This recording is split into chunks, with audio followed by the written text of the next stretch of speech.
risque, c'est probablement de ne pas faire quelque chose, ou de ne pas atteindre les objectifs qu'on peut se fixer.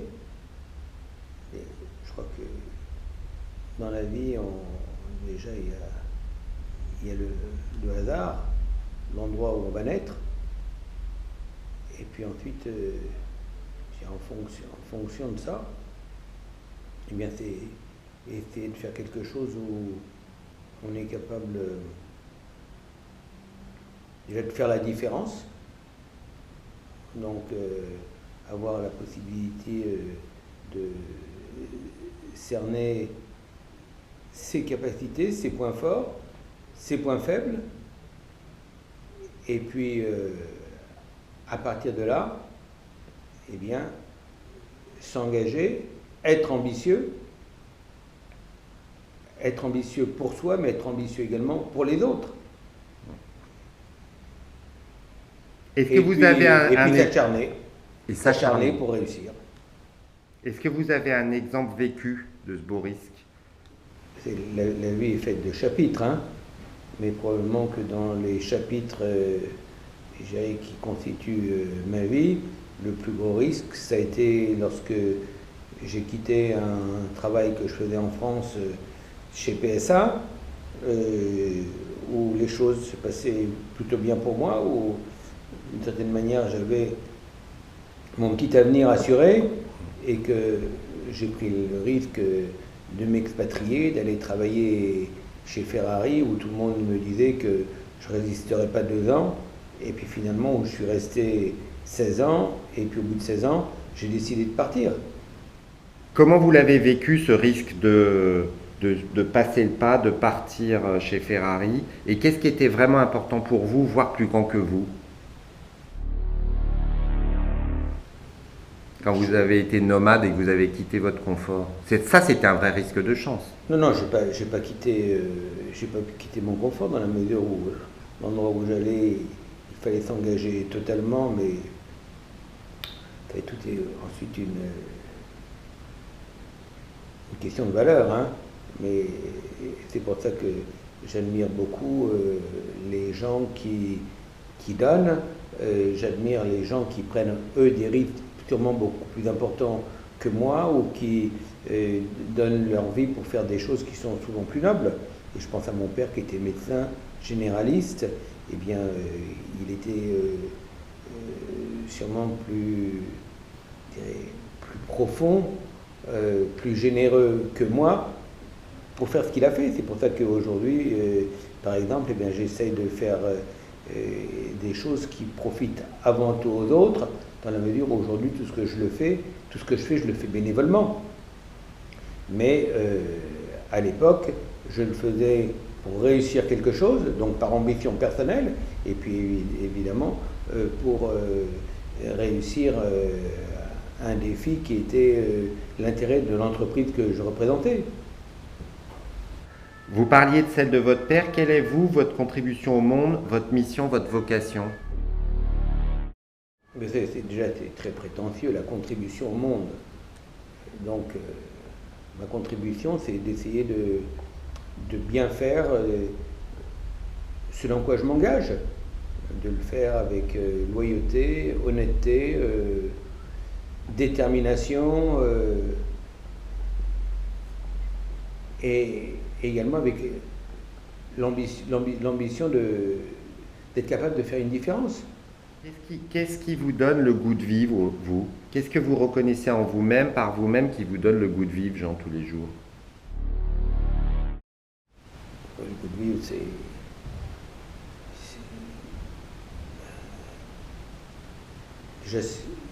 c'est de penser que je suis un privilégié dans la vie.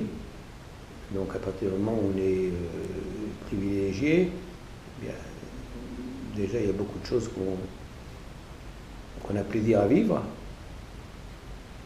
et qu'on a plaisir à faire pour soi, mais également pour les autres. Et donc tous les jours, pour moi, ce qui me motive, c'est de faire avancer la machine, c'est de progresser. Et tous les jours, on a une marche de progression. Et le jour où il n'y a plus de marche de progression, je pense qu'il faut s'arrêter. Est-ce un risque de chance d'être le fils d'un médecin auvergnat issu d'une famille juive polonaise? Ben, tout ça, c'est ce que je disais, on ne sait pas où on arrive. Et en fait, je suis né en Auvergne parce que mon père à l'époque était médecin en Auvergne. Famille juive, ce sont les origines, mais j'ai jamais été élevé dans la religion. Donc parfois, je me dis que ça peut être un privilège de croyance qui n'est pas mon cas. Et de se dire qu'il y a quelque chose après, ce qui n'est pas mon cas non plus. Mais on vit avec ses convictions, ses croyances à soi, mais je ne crois pas personnellement à l'apport de la religion, quelle qu'elle soit. Est-ce un risque de chance d'être justement le premier étranger à la tête de la Scuderia Ferrari? Non, c'est plutôt gratifiant. C'est plutôt gratifiant quand ça marche. Donc ça veut dire que ceux qui ont décidé de m'employer ont pris un risque, et moi j'ai pris un risque aussi, et finalement le risque s'est avéré payant pour tout le monde. Ça vous a pas mis la pression d'être le premier étranger? Comme je discutais avec Delphine Ernotte, qui est la première présidente femme de France Télévisions. Elle me dit, ça me bouffe 50% de mon énergie. Non, moi, c'est pas le cas. Au contraire, le fait d'être étranger m'a probablement enlevé une certaine pression que pour avoir un Italien pour assumer le rôle que j'avais. Est-ce un risque de chance d'être stratège et rigoureux? Parce que moi, je vous connais quand même un peu pour avoir travaillé avec vous. C'est un état d'esprit, c'est une culture. Donc ça c'est, on est fait avec un certain nombre de critères, avec des paramètres qui vous habitent. Donc d'un côté c'est sûrement de la chance, mais à côté de ça c'est une lourdeur. C'est une lourdeur parce qu'il faut vivre avec ça. Et puis ça met probablement une pression continuelle en soi de rechercher en permanence la perfection. Est-ce un risque de chance d'être l'ami de Michael Schumacher, champion du monde de F1 évidemment? Non, c'est pas de la chance. Évidemment, j'ai le privilège de connaître des gens formidables. Donc, que ce soit Michael Schumacher ou d'autres personnes, mon métier m'a amené à pouvoir connaître des gens extraordinaires dont certains sont devenus des amis. Est-ce un risque de chance de participer à la paix et au développement social dans le monde? Je sais que vous êtes membre du conseil d'administration de l'International Peace Institute et de la commission des affaires publiques et du développement social du CIO, etc. Donc, est-ce un risque de chance de participer à la paix et au développement social dans le monde? Et est-ce important? Non, je crois ce qui est important, c'est ce que je vous disais au départ. Ce qui est important, c'est de pouvoir cerner ce dans quoi vous êtes une valeur ajoutée, et puis à partir de là, eh bien, essayer d'obtenir les meilleurs résultats dans les domaines que vous connaissez. Mais c'est lié au plaisir de faire rêver des gens. À travers ce que j'ai pu faire dans la compétition automobile, j'ai fait rêver des gens qui sont passionnés. Aujourd'hui, ce que j'essaye d'apporter, c'est au sein de la FIA, développer le sport automobile, c'est faire en sorte que les routes, il y ait moins de victimes dans le monde à travers mon rôle de la FIA, mon rôle aux Nations Unies. J'ai également participé avec un groupe d'amis à la création de l'Institut du cerveau et de la moelle épinière. Donc c'est pour rendre l'accès à la recherche sur le cerveau et la moelle épinière plus facile. Donc il y a un certain nombre de choses où je me suis engagé au profit des autres. Qui êtes-vous comme magicien et que faites-vous en tant que magicien dans ce monde? Ça? Non, mais je ne suis pas je ne crois pas du tout à la magie. Personnellement, je crois aux choses concrètes. Donc je pense que quand on est concret, quand on travaille, et quand on est honnête, eh bien, ça porte ses fruits. Mais pour moi, ce n'est pas de la magie. Que voudriez-vous voir se réaliser dans le monde au travers de vous et au-delà de vous? Donc déjà, j'ai entendu moins de morts sur les routes. J'ai lu en bas qu'il y avait 3500 morts par jour sur les routes. 3700 maintenant. C'est hallucinant. Donc qu'est-ce que vous souhaitez? Est-ce que ça, par exemple, c'est un des objectifs, mais qu'est-ce que vous souhaiteriez voir se réaliser dans le monde à travers de vous et au-delà de vous? Si je peux avoir un souhait, c'est déjà la paix. Hein, malheureusement, tous les jours, vous vous levez, vous apprenez qu'il y a une bombe qui a explosé à tel endroit, qu'il y a eu un attentat, qu'il y a des émeutes, qu'il y a des typhons, qu'il y a des tremblements de terre. Donc, le monde est divisé dans 200 pays avec environ 8 milliards de population et il y a une inégalité profonde justement entre les individus, les pays, et donc tout ça c'est le fait de beaucoup de paramètres. Donc il y a une grande inégalité dans le monde et c'est ce qui fait justement qu'il y a tous les problèmes auxquels le monde est confronté. Partagez-vous la vision de Jean Vanier? Vous connaissez Jean Vanier, c'était le fondateur de l'Arche qui faisait vivre des personnes, il faisait vivre ensemble des personnes atteintes de handicap et des gens valides. Il a commencé avec 2 personnes et aujourd'hui il y en a dans le monde entier. Il est mort il y a très peu de temps. J'ai eu la grâce de l'interviewer avant qu'il parte et il a écrit un livre. Jean Vanier, je vous demande si vous partagez sa vision. Il dit: chaque personne est une histoire sacrée. Ben, chaque personne est différente. En tout cas, elles sont plus ou moins sacrées.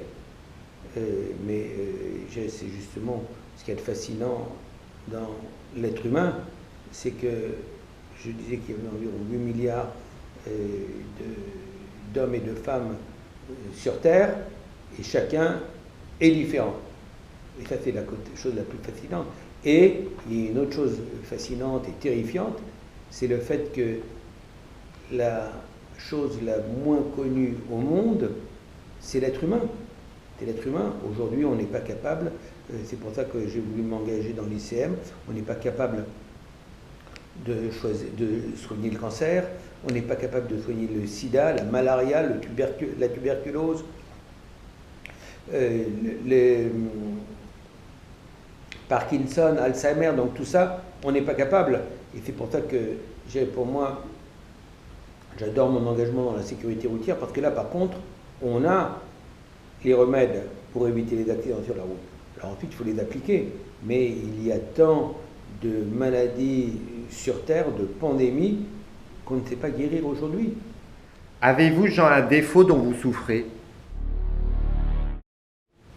On a tous des défauts.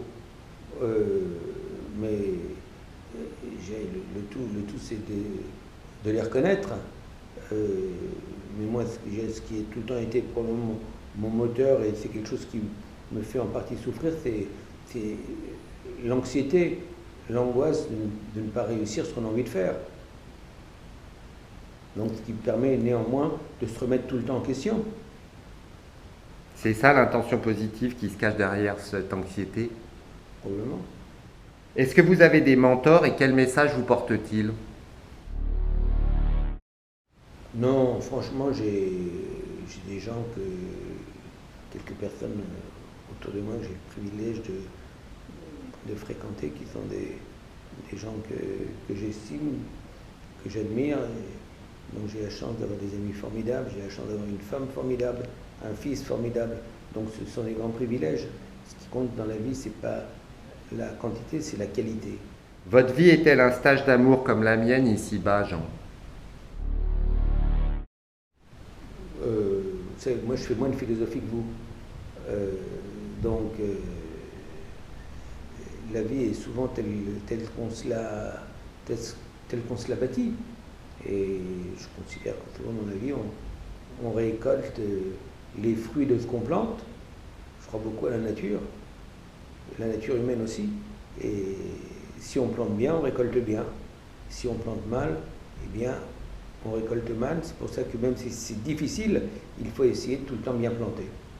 Faut-il tout oser demander dans la vie, Jean? Tout dépend de ce que veut dire oser tout demander.